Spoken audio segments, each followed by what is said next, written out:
Folks, it's the sport I love. Major League Baseball is back, folks. MLB is here. The review is here again. MLB Today, or MLB Review for March. For March 9th, Friday, March 9th, 2012. Spring training is up and running, folks. It's been a long time, but it's good to talk some Major League Baseball again, folks. If you like your minor league baseball, you like your Major League Baseball. Thanks for everybody enjoying the games, especially for the games I'm going to talk about, MLB The Show 12 and MLB 2K12. I've seen some videos on YouTube. I've seen some gameplay on YouTube, and I went to the old Best Buy and I tried a little bit of that MLB The Show. It's not too bad, MLB The Show 12. It's just like MLB The Show 11. They've added a few new things to it and looks amazing. Same thing with MLB 2K12, one of my all-time favorite baseball games. The sad thing for 2K Sports is they never improved, over 2K8. I felt 2K8 was one of the most complete baseball games you'll ever play. I just wish they brought back the graphics from 2K8 and even some of the gameplay of 2K10, and you would added it to 2K12. But they've added some new stuff to it, nuances, new graphics, new pitching styles. There's new graphics, so you know how to become a better pitcher and stuff. So, as far as I'm concerned, these video games over the years have really changed. So, the graphics are getting better, the gameplays are getting better, and I think all in all, it's pretty positive. So let's get down to Major League Baseball. Well, folks, we've seen a lot of movement in the offseason. We've seen some big-time great careers have ended. I want to talk about a few players that have retired this offseason. Jason Varitek, one of the great catchers of all time. Well, the Captain Red Sox, man, he was the leader. The reason they won those two World Series in 2004 and in 2006. Reason why? It was led by Varitek. He was the voice in the clubhouse. Everybody respected him. He worked his butt off. He called great calls for the pitchers. And another pitcher that retired, Tim Wakefield. Tim Wakefield is another great player. Tim Wakefield, he brought a new essence in 1996 to Major League Baseball, the knuckleball. Famously, the knuckleball was performed and done by Tom Cannonati. He perfected the knuckleball. Then came Tim Wakefield. Tim Wakefield wasn't a pitcher that could throw 100 miles an hour, 95 miles an hour. He's a pitcher that relied solely on the knuckleball. He had a changeup and a curveball, but his main pitch was the knuckleball. Most batters across Major League Baseball always had trouble hitting that pitch. It's almost like a Jamie Moyer fastball that goes about 5 miles an hour. And, even Barry Zito curveball when it goes up and it goes down. The knuckleball, for me, is one of the toughest pitches in the world to swing at. Tim Wakefield, he lasted a long time. He retired at around 46. So he played baseball in major leagues for at least 20-something years. Not 20 years, but close to that. I think about, from 1997 to now, actually 95. About 18 years he's been in Major League Baseball. Close to 18 years he's been playing baseball. Or 17 years he's been in the game of Major League Baseball. Coming from his Pittsburgh Pirate days, Tim Wakefield is one of the great pitchers of all time.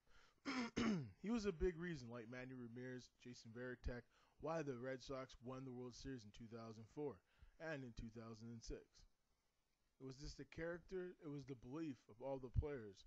They knew they could go out there, work their butt off, and make things happen. Pitching comes down to timing, comes down to believing in yourself, and getting the pitches across. Sometimes you got to believe in yourself. And that's one thing these guys did. They believed in themselves most of their careers. Baseball is a taxing sport, especially on you, your family, and everything around you. You got to be dedicated. You got to love the game. You got to want to go for it. And that's what these players offered the game. Danny Bio is another great pitcher in baseball. He retired too this past off season, and he was a great reliever. He pitched for such teams like the Philadelphia Phillies, the Tampa Bay Rays slash Devil Rays, and he's pitched for some other teams across the major leagues. He was a great relief pitcher. He was a guy that you know was coming up as a closer, converted back to being a relief pitcher, but never worked out. He had lots of injury problems, but that's what happens. Injuries do happen in the game of baseball. There's a few other great players that retired this offseason. Mike Cameron, he was part of that Ken Griffey Jr. deal back in 2001. Cameron, he had a great career. He averaged 25 home runs a season, great defensively. Near the end, he started to break down. Most of his career, he was always injured. But, the thing about Cameron is he was a good fastball hitter. He had great speed, stole bases, great character player. That's all you can ask for.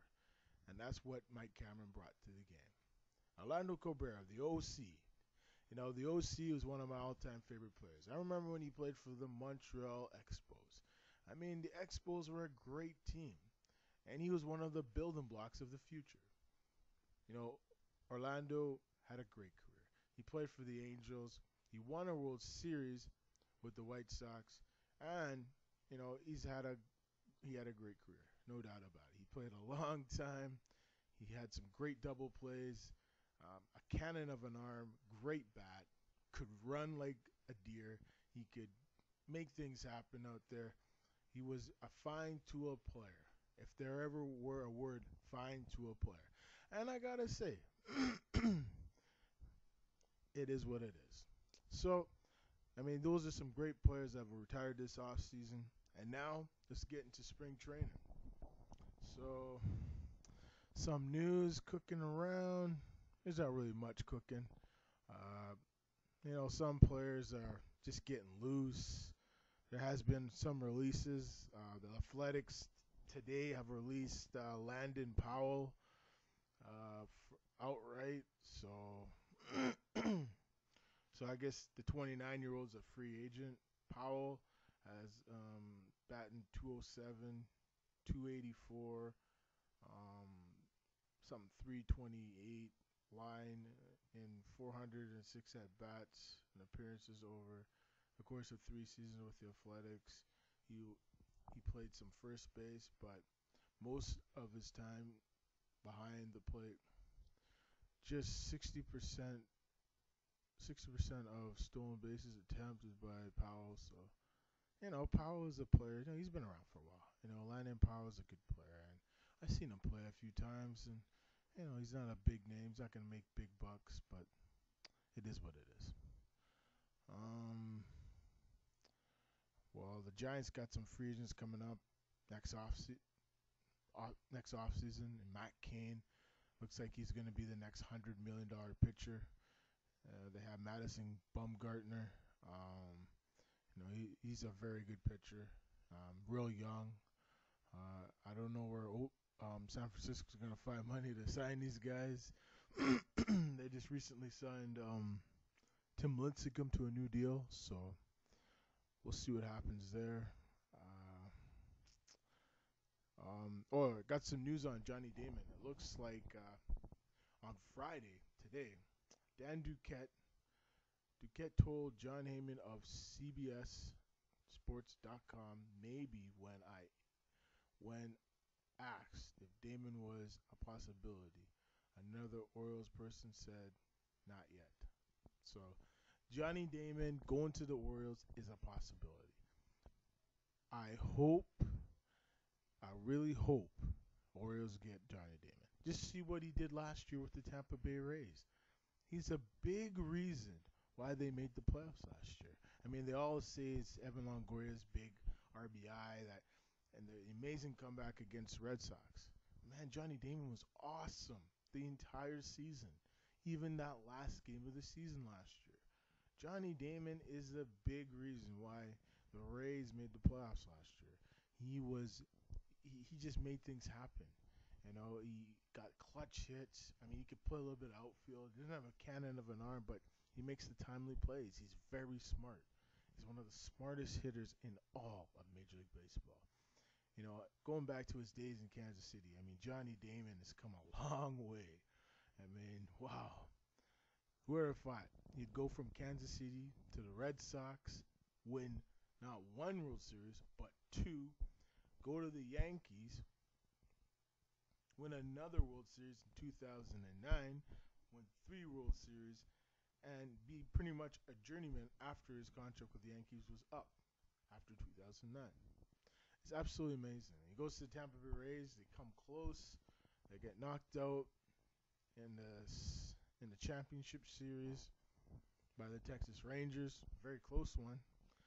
And as far as I'm concerned, Johnny Damon is a clutch performer, and he somehow has for the dramatic performance, and it's amazing. Well, it looks like the Dodgers ownership situation is gonna improve soon. They should have an owner by April 1st or April 2nd.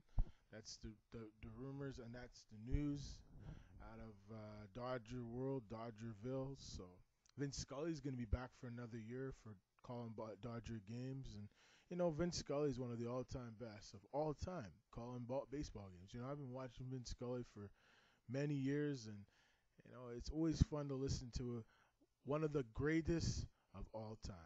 And as far as I'm concerned, he is the greatest. So long, everyone. This is Mark Spencer for MLB Review for March 9th, 2012. Friday, baby. MLB Today.